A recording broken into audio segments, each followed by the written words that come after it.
Bismillahirrahmanirrahim. Assalamualaikum warahmatullahi wabarakatuh. Alhamdulillah, puji syukur kita panjatkan atas kehadirat Allah Subhanahu wa taala yang telah memberikan kita nikmat kesempatan serta nikmat kesehatan sehingga kita dapat menghirup udara segar seperti sekarang ini.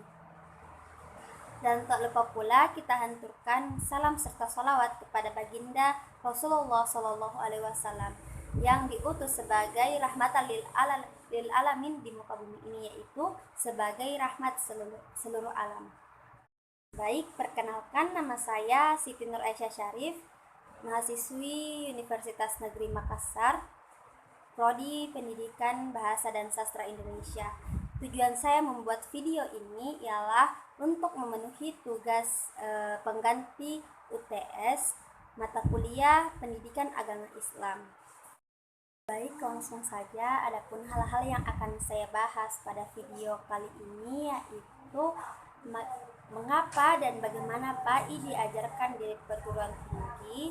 Yang kedua, bagaimana manusia bertuhan. Yang ketiga yaitu bagaimana agama menjamin kebahagiaan. Yang keempat yaitu mengintegrasikan iman, Islam, dan ihsan dalam membentuk insan kamil. Dan yang terakhir yaitu yang kelima yaitu membangun paradigma Quran. Baik, pada bab pertama ini saya akan menjelaskan mengapa dan bagaimana pendidikan agama Islam diajarkan di perguruan tinggi. Secara umum, pendidikan agama Islam merupakan salah satu strategi pengembangan ketiga dimensi dan memberdayakan umat Islam dalam menghadapi berbagai tantangan yang ada. Nah, program pendidikan agama Islam didorong untuk mampu mengembangkan keimanan dan ketakwaan mahasiswa sebagai calon ilmuwan dan tenaga profesional. Kualitas iman dan takwa yang diharapkan adalah umat yang pertama, yaitu mendorong manusia dinamis dan bekerja keras. Yang kedua, mendorong manusia selalu ingin tahu sehingga menjadi orang yang well-informed. Yang ketiga, menciptakan sifat kelakuan toleran tanpa harus kehilangan prinsip yang diyakini. Yang keempat, menumbuhkan sifat dan tingkah laku yang berkeadilan sosial.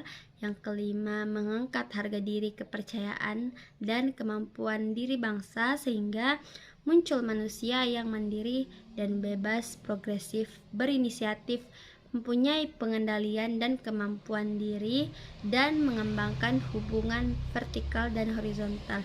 Yang ketujuh, yang terakhir yaitu agar kualitas hidup bangsa yang iman dan takwa disempurnakan lagi dengan ilmu pengetahuan teknologi. Nah, pendidikan agama Islam ini tidak lepas dari misi dan urgensi pendidikan agama pada umumnya yang dimuat dalam rumusan dan tujuan mata kuliah. Nah, selanjutnya, bagaimana cara PAI diajarkan? Nah, untuk melaksanakan kegiatan belajar mengajar di perguruan tinggi ini dapat dilakukan dengan berbagai hal. Hal itu diberi keleluasaan kepada para pendidik, khususnya para dosen. Setiap cara memiliki kelebihan dan kekurangan. Namun, pada prinsipnya, cara yang digunakan saat ini memandang peserta didik atau mahasiswa sebagai titik sentral kegiatan tersebut. Nah, cara yang digunakan disesuaikan dengan bagaimana peserta didik belajar sehingga kegiatan proses belajar mengajar ini dapat terjadi dan aktif sehingga materi-materi pembelajaran masuk dalam otak manusia dan tidak juga diingat tapi juga diamalkan dalam kehidupan sehari-hari. Bab kedua yaitu bagaimana manusia bertuhan.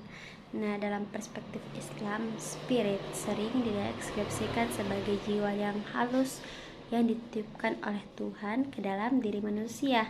Al-Qushairi dalam tafsirnya, data al-isyarat menunjukkan bahwa roh memang latifah atau jiwa yang halus yang ditempatkan oleh Tuhan dalam diri manusia sebagai potensi untuk membentuk karakter yang terpuji. Nah, roh merupakan fitrah manusia yang dengan roh manusia mampu berhubungan dengan Tuhan sebagai kebenaran sejati atau al-hakikah. Karena adanya roh, manusia mempunyai bakat untuk bertuhan. Nah, artinya roh lah yang membuat manusia mampu mengenal Tuhannya sebagai potensi bawaan sejak lahir. Kedudukan selanjutnya yaitu kita membahas kedudukan dan tujuan penciptaan. Nah, dalam pandangan Islam, manusia diberi dua kedudukan, yaitu diberi dua kedudukan oleh Allah Subhanahu wa taala, yaitu sebagai hambanya Allah atau Abdullah dan khalifah Allah, khalifah di muka bumi. Nah, sebagai hamba Allah, manusia bertugas beribadah serta tunduk dan patuh kepadanya. Nah, adapun tujuan penciptaan manusia, menurut Al-Qur'an, Allah menciptakan manusia agar ia beribadah kepada Allah, sebagaimana dalam dalam Al-Quran surah Az-Zariyat, yaitu wa ma khalaqtal jinna wal insan, tidaklah aku ciptakan jin dan manusia hanya untuk beribadah kepada aku. Nah, perlu diingat bahwa tujuan manusia di bumi ini bukan sekadar hidup. Allah Subhanahu wa taala juga memberikan ketentuan melalui Al-Qur'annya mengapa makhluknya ini diciptakan ke muka bumi. Nah, tujuan manusia diciptakan di muka bumi ini untuk sebagai khalifah dan juga sebagai hamba, yaitu sebagai hamba itu kita harus kita diwajibkan untuk beribadah kepadanya, menyembah Dia, melaksanakan hal-hal yang disukai oleh Allah dan menghindari hal-hal yang dimurkai oleh Allah. Dan adapun sebagai khalifah di muka bumi ini, kita manusia mempunyai akal sehat yang sempurna dibandingkan ciptaan Allah lainnya, seperti binatang, tumbuhan maupun bakteri sekecil apapun itu. Otak kita ini lebih sempurna dibandingkan dengan mereka itu. Jadi itulah mengapa manusia diciptakan sebagai khalifah di muka bumi ini, khalifah yang membawa kebaikan. Alasan manusia memerlukan spiritualitas, alasannya karena spiritualitas adalah kehidupan manusia yang selalu berhubungan dengan sumbernya, yakni Tuhannya sebagai penciptanya. Jelasnya, spiritualitas adalah perilaku atau kondisi ruh mengalami spirit yang mengalami akan kehadirannya Tuhan. S.H. Nasar menjelaskan bahwa spiritualitas Islam adalah doktrin, ekspresi, dan tindakan manusia yang menuntut pada sesuatu yang bersifat batin, yaitu interioritas dan duniahu, yang membangkitkan kedekatan dengan Tuhannya, menciptakan perjalanan dari rumah lahir menuju kepada rumah batin. Perlu diingat bahwa kita diciptakan di muka bumi ini tidak kekal. Ada saatnya kita akan meninggalkan bumi ini, kita akan meninggalkan dunia menuju ke alam akhirat. Nah, kita di muka bumi ini tugasnya untuk mencari bekal sebanyak-banyaknya agar kita dapat mampu untuk pulang ke akhirat, pulang ke kampung asal kita, ke rumah abadi kita, akhirat, dimana jika kita membawa bekal yang begitu banyak, maka kita juga akan mendapatkan balasannya yaitu surga. Adapun pembahasan yang ketiga, yaitu pada bab 3, yaitu mengenai bagaimana agama menjamin kebahagiaan. Dalam kitab Mizanul Amal, Al-Ghazali menyebutkan bahwa as-sa'adah, bahagia, terbagi atas dua. Yang pertama bahagia hakiki dan bahagia majasi. Bahagia hakiki adalah kebahagiaan ukhrawi yang bersifat akhirat, yang didapatkan dengan modal iman, ilmu, dan amal. Nah, kebahagiaan ini bersifat abadi. Nah, yang kedua yaitu bahagia majasi. Bahagia majasi ini adalah kebahagiaan duniawi yang dapat dapat didapatkan dari orang yang beriman maupun tidak beriman. Di antara kebahagiaan duniawi ini berupa adanya harta, keluarga, dan kedudukan terhormat. Nah, bagaimana, apa saja karakteristik hati yang sehat? Nah, karakteristik hati yang sehat menurut Ibnu Qayyim al-Jauziyah adalah yang pertama, menerima makanan yang berfungsi sebagai nutrisi, yaitu iman, dan obat, yaitu Al-Quran, di mana obat merupakan obat dari penyakit hati. Yang kedua, berorientasi ke masa depan dan akhirat.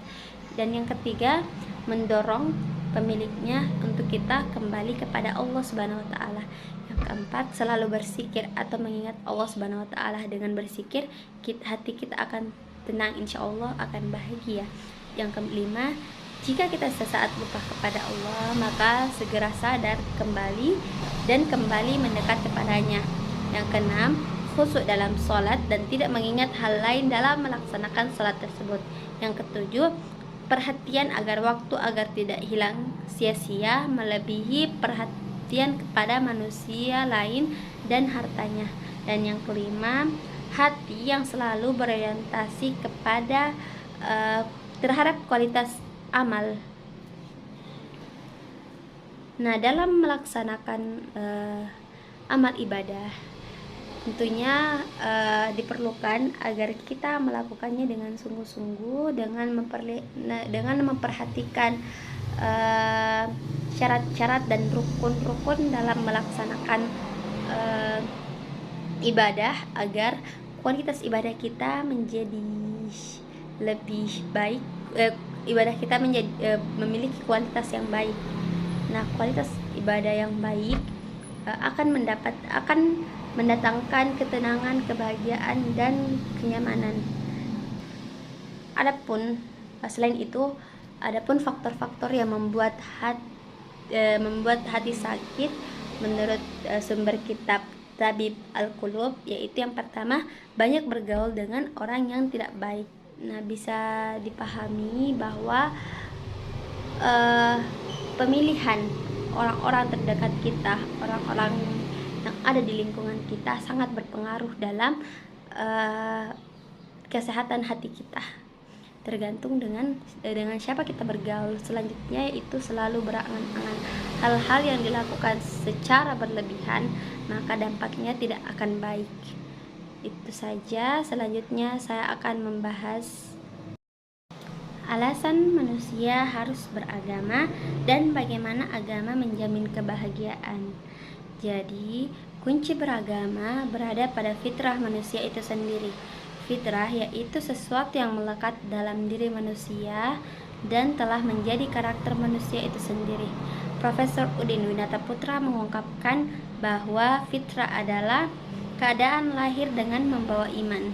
Dan teologi Islam menjelaskan bahwa setiap manusia lahir dalam kesucian, yakni suci dari dosa dan telah beragama, yakni agama Islam. Tugas manusia adalah berupaya agar kesucian dan keimanan terus terjaga dalam hatinya hingga kembali kepada Allah Subhanahu wa taala. Allah Subhanahu wa taala berfirman dalam Al-Quran surah Ar-Rum ayat 30 yang berbunyi, A'udzu billahi minasyaitonir rajim. Bismillahirrahmanirrahim. Fa'akim wajhaka lid-dini hanifah fitratallahi allati fataran nasa 'alaiha la tabdila li khalqillah dzalika ad-dinul qayyim walakinna aktsaran nasi la ya'lamun. Shadaqallahul azim. Yang artinya, maka hadapkanlah wajahmu dengan lurus kepada agama Islam sesuai fitrah Allah, disebabkan Dia telah menciptakan manusia menurut fitrah itu, tidak ada perubahan dalam ciptaan Allah, itulah agama yang lurus. Tidak kebanyakan manusia yang tidak mengetahui. Surah Ar-Rum ayat 30. Nah, yang dimaksud dari fitrah Allah pada ayat tersebut adalah bahwa manusia diciptakan Allah mempunyai naluri beragama, yaitu agama tauhid. Jika ada manusia yang tidak beragama tauhid, maka hal itu tidaklah wajar. Di samping itu, ayat tersebut juga mengandung bahwa setiap manusia lahir telah dibekali agama, dan agama yang dimaksud adalah agama Islam. Inti agama Islam adalah tauhidullah. Jadi ketika orang lahir telah dibekali ia hidup di alam ini, dan ketika kembali ke tauhidullah, maka ketika sang pencipta harus tetap dalam fitrah, yaitu dalam tauhidullah. Manusia dilahirkan ke dunia dalam keadaan sempurna, dilengkapi dengan panca indera yang sempurna dan berfungsi serta hati yang secara rohani telah beragama Islam. Seandainya panca indera itu difungsikan dengan tidak sesuai dengan fitrahnya masing-masing, tentulah akan menimbulkan ketidaknyamanan yang ujungnya ketidaksenangan dan ketidakbahagiaan. Ketidaksenangan dan ketidakbahagiaan ini akan membuat kita kehilangan kebahagiaan. Jika kita menggunakan panca indera tersebut, kita memfungsikan dengan fungsinya masing-masing, maka hal tersebut akan menimbulkan rasa kenyamanan yang ujungnya akan menimbulkan kesenangan dan kebahagiaan. Baik, selanjutnya kita beralih pada bab 4, yaitu mengintegrasikan iman, Islam, dan ihsan dalam membentuk insan kamil. Nah, apa itu iman?